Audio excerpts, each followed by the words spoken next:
Good morning students. Today's topic is direct and indirect redox reaction.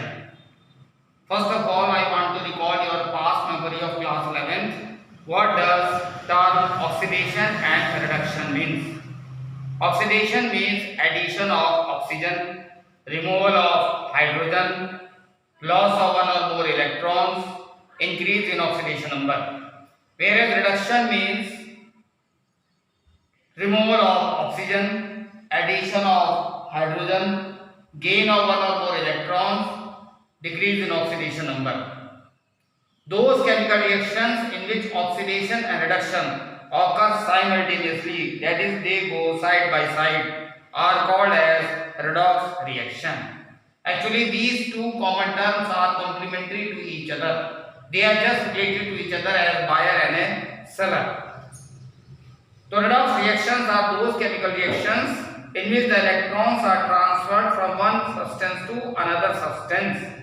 The substance which undergoes reduction, clear, जिसका reduction होता है, जिसका gain of electron होता है, उसको कहते हैं oxidizing agent. Whereas the substance which undergoes oxidation is known as reducing agent.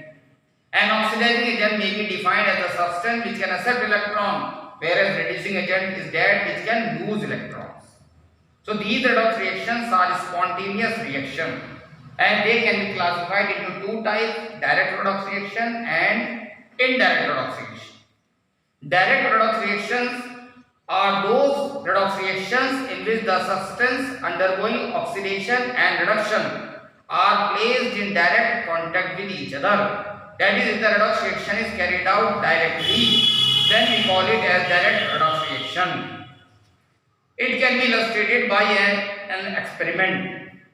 Immerse a zinc plate in an aqueous solution of copper sulfate taken in a beaker and examine it after 5 to 6 hours. The following observations are made.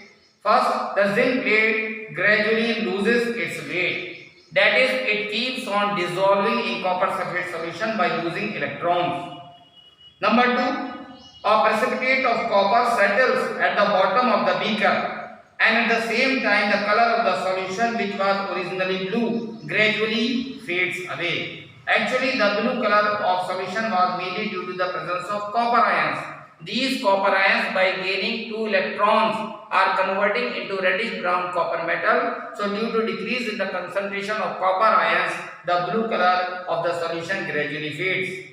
Third is the solution remains electrically neutral throughout. Actually, the electrons lost by zinc are simultaneously gained by copper ions. That is why the solution as a whole remains electrically neutral. Fourth observation is the reaction is accompanied by the liberation of heat energy. When you will try to touch the beaker, you will find that it has become a little bit warm. That is, the given reaction is of exothermic nature. Next is the reaction does not continue indefinitely but stops after a some time. Actually, what was going in a beaker, a displacement reaction has been taken place. Zinc reacted with copper sulfate solution to form zinc sulfate and copper. Zinc, being more reactive and placed on the top of the electrochemical series, has displaced copper from copper sulfate solution and occupied its place.